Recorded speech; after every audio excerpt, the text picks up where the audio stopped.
Yan guys, gandang pormahan ng mga tito. Mga tito, yan. Sukat-sukat no,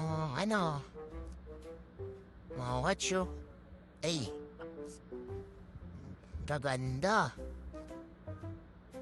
Yan, madami pa yan. Hindi na fashion sa kamay. Yung mga aesthetic ng design. Pang ano lang yun, pang special dito. Ito yung mga sinusuot ko pang araw-araw. Yan. Araw-araw iba-iba. Lunes, Martes, Merkules, Huwebes at Biyernes. Sabado at Linggo iba rin. Yan. Para magamit natin lahat. Di ba? Pag bibili ka tapos hindi mo gagamitin, anong purpose nun? Suotin natin yan Monday to Friday. Saturday at Sunday, yung mga pang-aesthetic naman. Ito yung mga pang-araw-araw natin.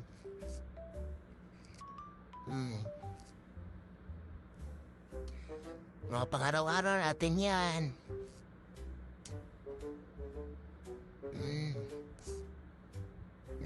Pormahan ng mga tito. Tito sa abroad. To. Asan yung earpods mo? Dapat nag-earpods ka.